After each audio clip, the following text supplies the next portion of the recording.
할렐루야, 좋은 아침. 오늘도 하나님께서 함께 하시는 귀한 날, 아름다운 날입니다. 이 하루를 말씀으로 시작한 여러분들, 오늘도 주께서 우리에게 성령의 능력을 부으시고 생명의 힘을, 생명의 능력을 부어 주십니다. 오늘도 주의 말씀으로 주님과 동행하며 하나님과 활기차게 힘있게 살아가는 저와 여러분의 인생이 되기를 축복합니다. 오늘은 2015년 1월 8일 목요일입니다. 오늘 말씀은 요한복음 3장 1절부터 8절, 천국 시민이 되는 비밀. 오늘 말씀은 그 유명한 니고데모와 관련된 말씀입니다.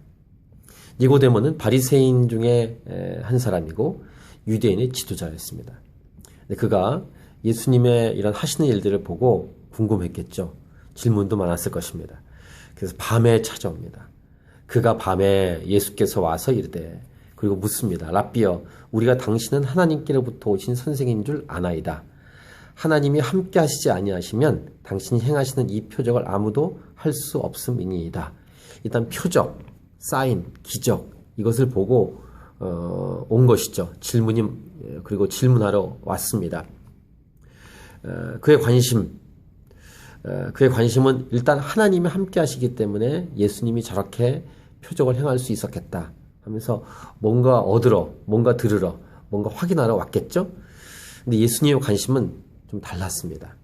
그것은 바로 가장 중요한 중심을 찌르는 질문이었는데 그것은 거듭남이었습니다. 예수께서 대답하여 이르시되 진실로 진실로 내게 이르노니 사람이 거듭나지 아니하면 하나님의 나라를 볼 수 없느니라. 사실 2절의 니고데모의 질문과 3절의 예수님의 말씀은 뭐가 맞지는 않습니다. 그러니까 초점이 다른 것이죠.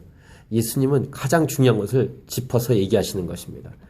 니고데모, 유대인의 지도자이고 모세율법은 알지만 하나님과는 상관이 없는, 능력이 없는, 생명의 능력이 없는 그 한 사람.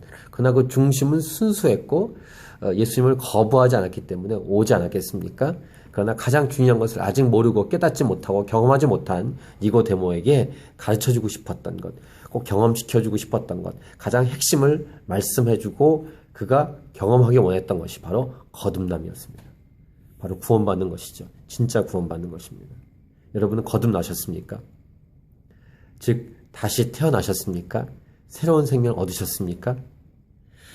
그래서 보십시오. 니고데모가 이렇게 질문합니다. 거듭남에 대해서 그의 가장 아킬레스건 같은 가장 중요한 부분이 건드려지니까 니고데모가 이르되 사람이 늙으면 어떻게 날 수 있사옵나이까? 두 번째, 모태에 들어갔다가 날 수 있사옵나이까? 이런 엉뚱한 얘기를 합니다. 그러니까 예수께서 대답하실 때 진실로 진실로 네게 이르노니 사람이 물과 성령으로 나지 아니하면 하나님의 나라에 들어갈 수 없느니라. 거듭남에 대한 비밀을 예수님이 또 말씀하시죠. 물과 성령으로 나야 된다. 그러니까 육신이 어머니 뱃속에서 나오는 것처럼 다시 태어나야 된다는 것입니다. 어머니 뱃속에 나올 땐 죄인입니다. 근데 그 죄가 해결된 새로운 생명을 가져야 합니다. 이게 거듭남이죠. 근데 그 거듭남의 핵심의 설명을 물과 성령으로 라고 하고 있습니다. 물과 성령으로 거듭나야 하나님의 나라를 볼 수 있다는 것입니다. 그것이 아까 읽은 3절의 말씀이죠. 그렇지 않으면 하나님의 나라를 볼 수 없고 그저 눈에 보이는 기적만 보는 것입니다. 그리고 놀라고 아무 생명의 능력과 생명과 아무 상관이 없는 상태로 살아갈 수밖에 없는 것이죠. 기적만 따라가다가 생명과 아무 상관없이 살아갈 수도 있습니다. 계속 설명합니다. 육으로 난 것은 육이요, 영으로 난 것은 영이니. 육과 영을 구분하십니다. 물론 육과 영을 이분화시키는 것은 아닙니다.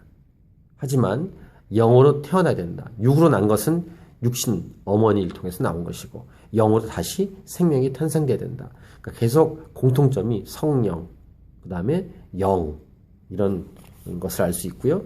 내가 네게 거듭나야 하겠다는 말을 놀랍게 여기지 말라. 거듭남을 다시 말씀하시면서 잘 보십시오. 바람이 임으로 불면 네가 그 소리는 들어도 어디서 와서 어디로 가는지 알지 못하나니 성령으로 난 사람도 다 그러하니라. 성령으로 났다. 태어난다. 그러면 결론을 맺을 수 있습니다. 구원의 비밀, 구원의 핵심, 거듭남의 핵심은 무엇입니까? 그건 성령으로 태어나는 것입니다. 그럼 아까 물과 성령으로 얘기하신 것은 무엇입니까? 물은 죄사함에 대한 것이고 성령은 불세례입니다. 그러니까 물세례도 필요하고 불세례도 필요한데 이 말씀을 묵상하다 보니까 사도행전 19장에는 말씀이 기억이 났습니다. 아볼로가 고린도에 있을 때 바울이 윗지방으로 다녀 에베소에 와서 어떤 제자들을 만납니다. 근데 그 제자들을 보니까 성령으로 거듭나지 않았던 거예요. 그래서 바울이 이렇게 질문하죠. 너희가 믿을 때 성령을 받았느냐? 그랬더니 그들이 말합니다. 성령이 계신도 듣지 못했다고. 그럼 너희는 무슨 세례를 받았냐? 그랬더니 요한의 세례다. 이것이 바로 물세례입니다. 그러니까 바울이 다시 요한이 회개의 세례를 베풀며 백성에 말하되 하면서 그 내 뒤에 오시는 이를 믿으라 하면서 예수님을 소개하죠. 세례 요한이 그렇게 외쳤지 않습니까?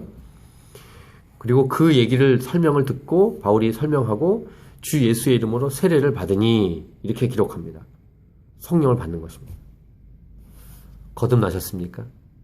즉 물세례뿐만 아니라 성령의 세례를 받으셨습니까? 우리 주일 예배 때나 어떤 특별한 날에 물세례를 주죠. 근데 그걸로 끝나면 안 됩니다. 성령으로 세례를 받아야 돼요. 성령으로 거듭나야 합니다. 영으로 난 것은 영입니다. 이게 진짜 태어나는 것입니다. 거듭나는 것입니다. 니고데모는 유대인의 지도자이기 때문에 모세의 율법을 알고 있고 또 물세례를 경험할 수 있습니다. 하지만 성령의 세례와는 상관이 없는, 즉 성령으로 나지 않은 상태로 자연인으로 살고 있을 뿐입니다. 지식은 있죠. 그러니까 예수님을 알아볼 수 없었습니다. 근데 뭔가 있구나 하고 온 것입니다. 드디어 그의 눈이 열림, 영의 눈이 열림이 시작되고 있습니다. 이 방송을 보는 여러분, 예수님 믿으십니까? 그렇다면 성령으로 거듭나셔야 됩니다. 즉 예수님 믿는다는 것은 성령으로 거듭나는 것을 말씀합니다. 진짜 태어나는 것입니다. 그래서 새 생명을 얻고 천국 시민권을 갖고 이 땅을 생명력 있게 활기차게 주님과 동행하며 살아가는 것. 이것이 진정한 행복인 줄 믿고 진정한 예수 믿는 자의 능력인 줄 믿습니다. 예수님을 따라 예수님을 닮아 살아가는 이 하루를 승리하는 일평생을 그렇게 살아가는 저와 여러분의 인생이 되기를 축복합니다. 할렐루야.